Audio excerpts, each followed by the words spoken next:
If you don't pay your taxes, you will be investigated by the IRS and liable for heavy fines or even federal prison time. Now, when the Pentagon wastes trillions of dollars of your taxpayer money, who investigates them? Well, folks, I'm Tommy G, and today I'm investigating the Pentagon. You see, the United States is $39 trillion in debt, headed towards a slow-motion financial collapse, and much of it is due to the wasteful spending and endless wars our politicians keep doing. So to look into this, I assembled a cast of experts. I spoke with U.S. senators and representatives, former CIA agent John Kiriakou, retired Army Colonel Douglas MacGregor, and David Packouz, the famous arms dealer the movie War Dogs was made about. How did two 20-something young men land a $300 million Pentagon contract? And on top of investigating the spending crisis, at the end of the episode, I also pressed one of the key congressmen proposing the U.S.-Israeli military merger that you may have heard about with Section 224. So let's dive in, but first a quick word from the sponsor of today's episode. All right, folks, we're on our way to Washington, D.C. to interview our politicians about this Pentagon budget, and it's important on every trip that we travel with our tools, our camera, our lights, our mics, all of that. And I'm going to tell you about a tool that might be useful for you as well. Let's say I get a call from my old Aunt Susie on the way here that she needs help fixing her computer. I can't leave the airport, I'm busy, I got things to do. So what I'm going to do is open up my computer, fire up AnyDesk, which is basically like a teleportation device for your computer, and I can patch in here and help my Aunt Susie with any of her problems or concerns. Let's say also that we're traveling to DC and my guy Miguel has footage on his home computer that we need to access. He can patch in through his laptop to his home computer. AnyDesk has been a great partner of the channel. It's a helpful tool for anyone that's trying to do remote access of a computer. They partner with really cool anti-scammer YouTube channels like Scammer Payback and Jim Browning. If this sounds useful to you, click my link in the description, download it, because to complete a mission, you gotta have the right tools. So thank you, AnyDesk, and now let's talk to our politicians. My name is John Kiriakou. I am a former CIA counterterrorism operations officer, former chief investigator for the Senate Foreign Relations Committee. I was in the CIA for just short of 15 years. What is it like inside the Pentagon? Yeah, you know, the Pentagon is the largest office building in the world. It's 5 concentric Pentagons, and it's several stories high. It goes deep underground. It's complicated to the point where even people who have worked in the Pentagon for many years can't find their way around. It's also old, ill-kept.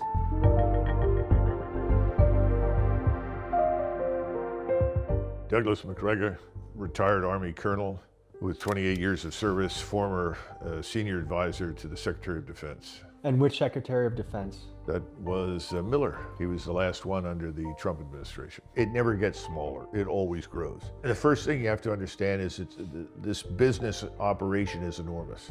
Secondly, what I would call a unified military command structure. You have the services, and each of the services are effectively independent actors. They write their own budgets. They make their own decisions. Increasingly, they devise their own missions. It's like a battleship at sea. You're the captain of the ship and you decide you want to turn it left or right, and turning that battleship is very different. What I would call real control doesn't exist. The Pentagon has failed another audit. They are unable to account for an $830 billion budget. This is insanity. Another year gone by, another Pentagon audit failed. An independent audit finding the Pentagon's accounting failed to provide a paper trail for hundreds of millions in your money in construction projects. The money has not been spent to make the Pentagon a great place to work. It's a terrible place. When you hear about the Pentagon failing its budget for the 8th straight year, does that surprise you? I was not at all surprised that the Pentagon failed its budget for the 8th straight year. Funny thing, after I left the CIA, I worked for 4 years at Deloitte & Touche, which is one of the big 4 accounting firms. They tried to get the Pentagon's audit contract. They failed. There are so many trillions with a T, trillions of dollars missing from the Pentagon budget over the course of decades. They didn't even know where to look to try to find it. The Pentagon failed its audit for the 8th straight year. It's failed every audit. Ever. Ever. In the history of the Pentagon, they have never passed an audit. They're increasing the budget dramatically and they can't even keep the budget. Yeah, well, I would say, you know, China's on our heels right now. You know, we have to be very circumspect about our national security. I'm less worried about the Pentagon budget, and I'm more worried about all the money that's getting wasted, whether it's at the Pentagon, because there is waste and abuse at the Pentagon, there's a lot of it, but it's in every agency. We're facing an ongoing crisis in which the Pentagon cannot pass an audit. Well, I'm not sure that's a new crisis. Peter Drucker, he said we've made defense so big that we can't manage it. Too big to be effective. Well, the Pentagon has an enormous budget. When I first got here, around $800 billion a year. It's now, because of a supplemental, in excess of $1 trillion. It's also like incredibly complex, right? A lot of different programs. It's not like, managing something that has, a few different stovepipes. But that's not an excuse. Any functional organization that's going to operate efficiently and to the best of its ability should be able to pass an audit. It's a pretty basic thing. And the Pentagon just can't. Why not? Why? Because it is a huge bureaucracy with a lot of entrenched interests, a lot of lobbyists that want certain programs here and there, and this money goes all over the place. It needs to be reformed. Adam Smith, I am the Congressman for the 9th District of the state of Washington, and I am the ranking Democrat on the House Armed Services Committee. Now, Smith was recently named as a central figure in advancing the highly controversial Section 224, the alleged military merger between the United States and Israel. And we will be asking him about that at the end of this episode. But for now, we're going to focus on the Pentagon's budget. They've never passed an audit, so I don't know about the 8th straight year. No, it's something we've been working on for a long time. That was not the focus as the Pentagon was being developed back in the 50s and 60s and 70s. I think back in the 50s, the defense budget was roughly half of the federal budget. So it was massive systems brought online with no coordination. Now, the Marine Corps passed their audit, and one of my biggest goals, 2028, get the Pentagon to fully pass an audit. My name is David Packouz, and the movie War Dogs was based on my life. Much of the issue with the Pentagon budget is inflated costs coming from military contractors. So to understand what it's like to get a government contract, we sat down with one of the most famous contractors in recent history, David Packouz from the movie War Dogs. How easy is it to go about getting a Pentagon military contract? It's easy in the sense that I think practically anyone can do it. The hard part is knowing what you're doing. Going from starting your business to getting a government contract, how long did it take? It took about 3 weeks. Yeah. And that was, by the way, for propane. It wasn't for arms or weapons or anything like that. 40,000 gallons of propane to the Air Force in Wyoming. And the biggest contract you ever got from the government was how much? It was $298 million. Are you surprised to hear that the Pentagon has failed its audit for the 8th year in a row? No, I can't say I'm surprised. 8 years is a long time. That is a long time, and that's gone through, I guess, multiple administrations now. You would think at some point that someone would do something about that, but I guess they realize that they don't have to pass the audit. Let me highlight some of the biggest ways the military-industrial complex is screwing you, the taxpayer. First is with price gouging. For example, look at this. Mr. Secretary, is a bag of bushings. How much do you think the Air Force pays for this bag of bushings? I don't know, Congressman. $90,000. Folks, that bag of bushings should have cost about $100. Or what about the Department of Defense buying toilet seats at $10,000 a pop? Or what about this gas station in Afghanistan that apparently cost $43 million to build? Folks, I could spend days on stories like this, but let's move on to how long it takes these companies to deliver. According to reporting from the government's own watchdog, it takes contractors on average 12 years just to deliver a single working weapon system, meaning by the time it's delivered, it is outdated or downright useless. And lastly, folks, these companies use intellectual property laws to prevent the military from fully fixing their own equipment. And what that means is a part could break on a jet in the Middle East, and soldiers have to sacrifice weeks to send that jet back to a contractor in the United States, all for it to be fixed at a price gouging rate. And remember, folks, this is your money we're talking about. Where's the accountability? Does anyone get fired? Does anyone go to jail in the Pentagon when they fail?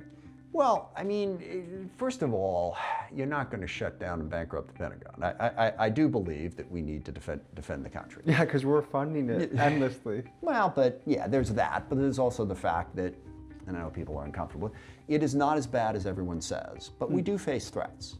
9/11 happened. I guess my problem with the defense spending is this, is if I was in charge of spending your money and I went over budget and I couldn't pass an audit, would you give me a 30% raise, 50% raise? We just passed the largest ever in history, almost $1 trillion, and they want to do $1.5 trillion next year, and they can't balance a budget. So how is this allowed to happen? For me, I'm very careful about national security. Like, I want to make sure that our military are well paid and well fed, and then we have the best readiness and the best lethal force in the world, because there is an axis of evil out there between China, Russia, and Iran. So I'm going to fund our military in every way possible, but that doesn't mean that I don't think there shouldn't be any oversight to it. But isn't that our debt a national security risk? Our debt is a national security issue, and in fact, we're borrowing money from China to pay for things in Taiwan. I mean, it is stupid what we are doing in many cases. Folks, here's why our debt is a national security risk. Currently, we are $39 trillion in a hole, and right now we are paying 19% of all federal taxes, which is about $1 trillion, just to pay the interest on the money we've borrowed. And leading economic models warn that within 20 years, our debt will spiral so far out of control that no amount of tax increases will ever catch up to the interest payments. Folks, we are talking about an economy crashing tidal wave coming at us in slow motion. And the worst part is that younger generations will inherit this problem that older politicians will never have to live with.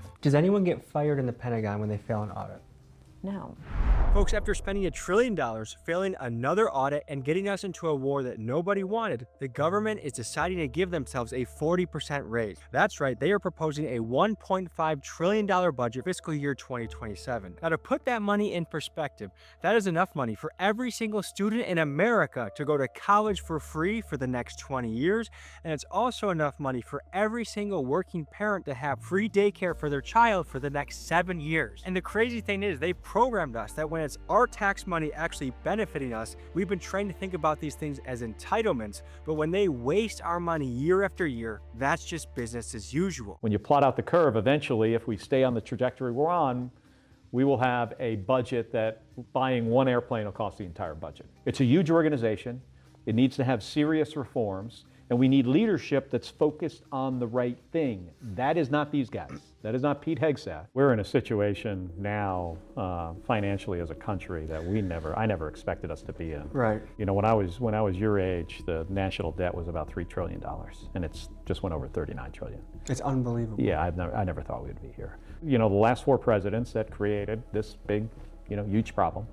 Accountability, we should be able to fire people in the government, but government doesn't work like a private company. But we shouldn't do what Elon Musk did at the beginning of this administration with Doge. He just randomly fired a bunch of people. It didn't matter what their role was, who they were. A functional Doge seems like it would be imperative for the future. Yeah, I'd call it something else. Well, that's not a realistic thing. It seems like we're almost at an unsustainable We're getting there. Folks, let's break down how our national debt has spiraled out of control due to spending on these forever wars. It really started with Reagan in the 80s spending massively on defense during a time of peace, but let's focus on the last 4 administrations. Bush told us there was weapons of mass destruction and spent $4.9 trillion bombing Iraq and Afghanistan. Obama continued the wars and spent $8.4 trillion over his 2 terms. Biden spent $6.6 trillion, much of it money printing for COVID stimulus checks, but he also spent records amounts on defense budgets during a time of peace. But folks, Trump takes the cake because he has spent almost $10 trillion across 6 years and now has us in a war with Iran, and pound for pound, he is easily the spendiest president of all time, acting like a guy who has a history of bankrupting companies. Oh wait. When are you going to apologize for the million Iraqis that are dead because you lied? You lied about weapons of mass destruction. You lied about connections to 9/11. You lied about Iraq being a threat. We're getting into territory of some where Japan and a couple other countries have been to, which then makes it really hard to unwind the problem. Right now, over half of Americans are living paycheck to paycheck, credit card debt is at an all-time high, and gas prices are 53% higher than when Trump took office in 2025. Folks, there are estimates that Trump's war has cost us over $100 billion. But how is Trump doing in all of this? I don't think about Americans' financial situation. I don't think about anybody. I think about one thing. We cannot let Iran have a nuclear weapon. That's all. Reports have come out that Trump has gone on a stock trading rampage that would make even Nancy Pelosi proud. You see, over a 3-month span, he logged 3,600 individual stock trades that are estimated to be valued up to $750 million. And because he did not disclose these trades properly, he was hit with a whopping $200 fine. Whoa. And how are his sons doing in all of this? Well, Eric Trump is heavily involved in taking an Israeli drone company public in a $1.5 billion deal right in the middle of the war that his father's administration started. And Donald Trump Jr. is part of a startup that just received a $626 million contract from the Pentagon, which is the single biggest loan given out by the Office of Strategic Capital, which, by the way, this is taxpayer funded. So folks, while the average American's finances and that of our countries is spiraling out of control, you can rest assured that our commander-in-chief and his family are doing just well. In fact, I'd say tremendous. Can you speak to the level of power that military-industrial lobbyists have on the Hill? Oh, I tried with Senator McCain, and to his credit, he supported it.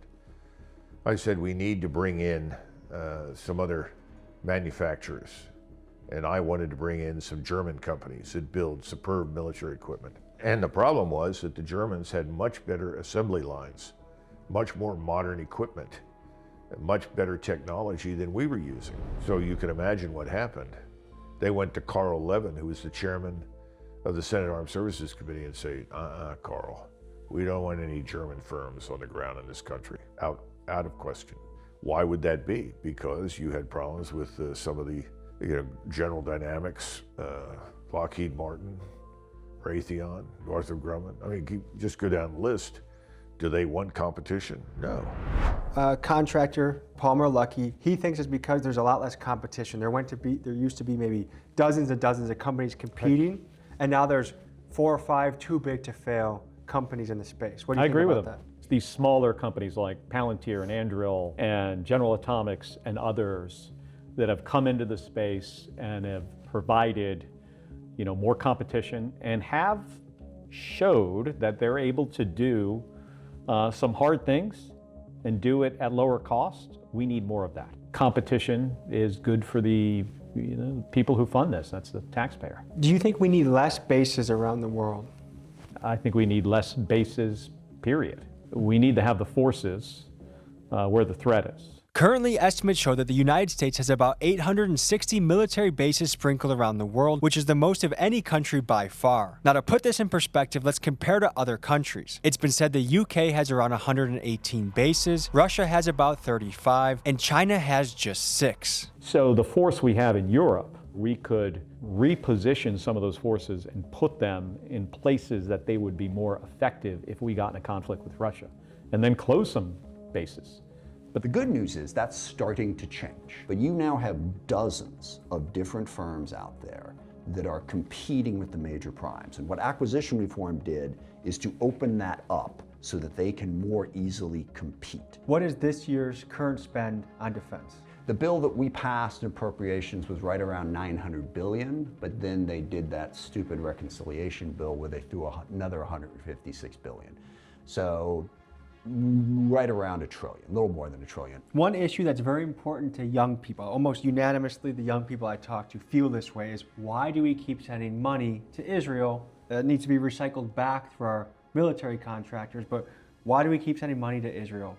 Yeah, well, there's a reason for that. I think we also need to put pressure on Israel to, first of all, not occupy the West Bank, second of all, maintain the peace in Gaza. From the day Israel was founded, unlike any other country in the history of the world, they have been surrounded by 80 years by people who didn't think they have a right to exist. Do you believe under the leadership of Pete Hegseth that we will start heading in the right direction when it comes to our budget? I have sincere doubts. He was the least qualified person ever picked for that position, and he's made a large number of mistakes right from the start. Now, the one thing I will say, the Trump administration and within the Pentagon, they have a bias towards action. They want to make changes. And one of the things that causes the Pentagon to be so inefficient is its unbelievable bureaucratic process. You got to go through 15 different layers. It takes forever to make a decision. They're not nimble. And where is this money disappearing? There's no easy answer to where the money's disappearing. We know, as one example, that a lot of money disappears in embezzlement schemes, right? There are current and former senior officers who have been indicted and successfully prosecuted because of embezzlement schemes. And what happened when you became a whistleblower? Well, the point of the Whistleblower Protection Act is that national security whistleblowers are not covered by its protections. You can go through your chain of command, although in more cases than not, your chain of command is corrupt and is what you're blowing the whistle on in the first place. You can't go to the Office of the Inspector General because we know that the Inspector General has actually ratted out protected whistleblowers in the past. And you can't go to the oversight committees because when you go to the oversight committees and report on waste, fraud, abuse, illegality, or threats to the public health or public safety, you're oftentimes then prosecuted for espionage for making what should be a protected disclosure. So what's the only alternative? It's to go to the media, and then you get an espionage charge against you, and then your whole life falls apart. So there's nothing easy to being a whistleblower.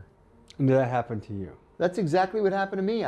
I blew the whistle on the CIA's torture program, and I was charged with 5 felonies, including 3 counts of espionage. They knew that I hadn't committed espionage, so they waited until I went bankrupt from my legal fees, and then when I went bankrupt, they dropped all the espionage charges. So knowing that that's what happens to whistleblowers, are you skeptical that anyone would come forward and risk their career to expose waste, fraud, and abuse within the Pentagon? I would be shocked if such a person were to come forward, because what's going to happen is, number one, they're going to get fired that very same day.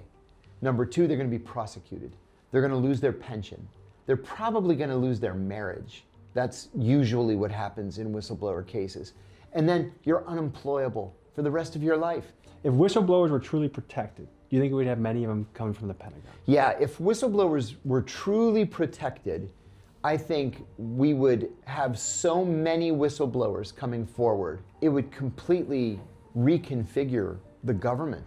Do you think we should be pushing more for trade relations with places like China rather than building up our armaments? If you talk to foreign policy people, their focus is on, what is our plan to beat China? And that's fine, but we're not going to beat China. China isn't going anywhere. We're not going anywhere. We're going to be 2 of the biggest powers in the world for the foreseeable future. So what I always say is, what is your plan to coexist with China? Adam, you've had a lot of look into how the Pentagon spends money. Can you lay out the biggest red flags or biggest cut opportunities that could help us go in the right direction with the budget? Absolutely. Large programs of record. These massive programs that were supposed to be one big solution to all the world's problems. Shrink all of that down. Simplify it. We need to start buying cheaper systems, drones, counter-drone, missile defense, and secure communications.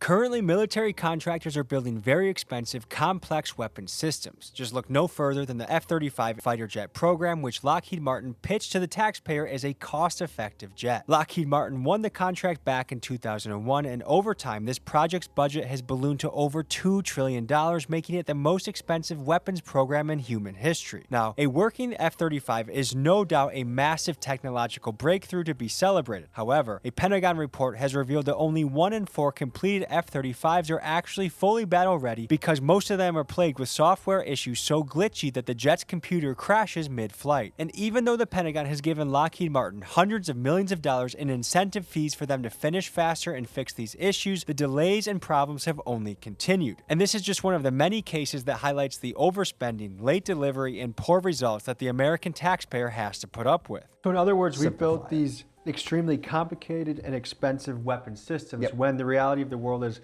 it's being fought with, just look at the Houthis, just look at the battle and war in Ukraine. It's cheap drones that have payloads. And so the game of war have actually gone in the opposite direction, where it's the price to kill or the price to strike is a lot cheaper than how we've manufactured. We need good enough commercial solutions. Guys, let me explain what I mean. The US has prioritized expensive weapons over effective weapons. For example, when we battle with the Houthis, they attack us with a $2,000 drone that we then shoot down with a $2 million missile. That is a 1,000x difference and a prime case study of how stupid and unsustainable our military spending has gotten. What is the way to correct this ship and actually steer it in a proper direction?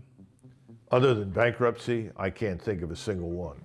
The only thing that has historically worked is a military defeat that cannot be disguised or concealed. And historically, we have managed to disguise our strategic failures and pretend that they were not strategic failures or that they were success stories. What happened after everything collapsed in Vietnam? No one talked about it anymore. It went away. There was no discussion. How do we reel in this monster that is the defense budget? I think the first thing we have to do is to have a true appropriations process on Capitol Hill. You know, year after year after year, going back decades, Congress gives the Pentagon more money than the Pentagon asks for. Because you don't want to be accused in your re-election race of being, weak on the national defense. You can't keep track of all that money. When you worked out in the field in operations, did you see any examples of outrageous spending on behalf of the government? About 5 days after the 9/11 attacks, I approached the CIA's director of counterterrorism, Cofer Black, and I said, Cofer, I have an idea for an operation I want to pass by you. And he put up his hands and he said, whatever it is, just do it. I have so much money, I can't possibly spend it all. And I was like, awesome, because everywhere I go is halfway around the world. So I don't have to go, 20 hours to Pakistan in coach. I can go business class now. There was great effort to spend everything. The government is not price sensitive, right? They don't really care how much they pay as long as they can justify what they're doing. Do you think the government does spend taxpayer money wisely when it comes to weapons and defense? Definitely in many cases not, right? I mean, the most egregious examples are the cost plus contracts. I mean, that's something that's pretty widely known, I think. Lockheed Martin developed the F-35, right? World's most advanced fighter jet. And it was extremely over budget and many, many years late. And the question is why? Why was it so over budget? Well, because the type of contract they had with the government was a cost plus contract. That means that whatever Lockheed spent in developing this aircraft, the government would cover the costs, plus they would give them a certain percentage, usually it's a small percentage, but they'd give them a small percentage as profit for doing the contract. And if you think about the incentives there, is that the more money they spend, the more money they make, right? So there's no incentive to be efficient with the money. There's no incentive to be fast with development, because the longer the contract runs, the more time they're making that money. Folks, I recently saw some news that made me want to grab a musket Boston Tea Party style. You see, through Section 224 of the National Defense Authorization Act, Congress is quietly trying to push through an unprecedented, outrageous merger between Israeli and U.S. military forces. We are talking about extensive collaborations on weapon systems, even the possibility of hosting Israeli companies in this country, aggressive amounts of data sharing, and even the framework for Congress to give more money to Israel without the U.S. taxpayer knowing. Now, the man claiming responsibility for this plan is none other than Benjamin Netanyahu, and I highly recommend you purchase his autobiography so you can get more hip to the times that we're living in. And it begs the question, why are we trying to get further in bed with a country that most Americans are deeply distrustful of? And folks, I found out that one of the guys I interviewed for this piece, Congressman Adam Smith, is one of the key guys trying to push this merger forward. So I hit up his team for a follow-up interview, and this is me asking Adam about the rationale behind his decision-making. I saw it as a benefit to the U.S. We need to develop better missile defense systems, better drone defense systems, because we're not very good at that. And sadly, Israel's been in a fight for a while, so they are better at it. So all I see this as is an ability for the U.S. to take advantage of some Israeli know-how to better develop crucial systems that we need. Yeah, and Adam, I guess the concerning thing on our aspect is I would say most people under 40 in this country find Israel deeply unpopular, and the idea that we would do anything more to further get in bed with them is scary. It's shocking. It's, Benjamin Netanyahu said this is part of his plan, and I guess, what are the upsides for the average American here that we're not seeing warning signs of even more overlap with a country that is maybe the most diabolical country on earth right now? Interesting. The upside, as I said, is we learned from that technology to develop better systems. But I think those are all valid points. And I'm not looking to have a closer relationship with the Israeli military. I don't disagree with that at all. I guess the other reason why I found it so surprising, Adam, is because you've spoken out very much against Israel, which is rare for a U.S. politician right now. And back in August, you pushed against, you were pushing for withholding arms from going to them. Yet now we're here formalizing a deal. I don't know if I'm beating a dead horse, but that's where the the disconnect feels. And like again, I wish you would just sort of acknowledge my point, which is I didn't see this as enhancing the relationship with Israel or providing them with more weapon systems. I saw us as benefiting from their know-how. I mean, you got to vote, but you also have to, advocate for the policies that are going to help move us in a better, more positive direction. And I get the anger, but let's also be productive and work together to try to solve some of these problems. I appreciate your time. Thank you for clarifying, and I hope to see you the next time I'm in Washington, D.C. Yeah, no, thanks for giving me the chance. I appreciate it, Tony. Thank you so much. To see what Israel is doing in the world and think our politicians want to get in bed with them further, to me, is just outrageous. But I do have some really good news to report, which is shortly after the conversation with Congressman Adam Smith, his team sent me an email basically saying that due to conversations with people like me and his constituents, that he will no longer be advocating for Section 224 to be part of this bill. So thank you to Adam for listening to your people and changing course. But folks, we still have work to do. The following politicians, Ted Budd, Kirsten Gilibrand, Mike Rogers, and Ronny Jackson are some of the key proponents of Section 224. What I need you to do is call their office, email them, and if you see them in public, let your opinion be heard strongly. We can apply pressure and win, and it is our duty as Americans to fight for this country, and that is a way to fight. So I want to encourage you, empower you, and fill you with hope that change is possible if we band together. All right, folks, well, that's the end of this episode. I have to say, I heard a quote recently, don't despair. To despair is a sin, and that we have to keep the hope. And I will say it's tough sometimes with what we're facing. The Pentagon is spending our money like it grows on trees. And what I agree with Adam Smith is this is not something that we get to sit on our butt and wait for it to change. Not only do we have to vote, but we do have to sweat for this country. If you love this country, you gotta be willing to sweat for it. And I do think if we all can come together and hopefully we pave the way forward.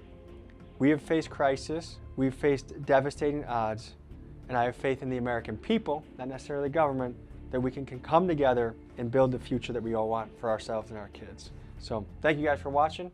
See you next week. You need a hug. It'll be okay. The future's bright. We'll be fine.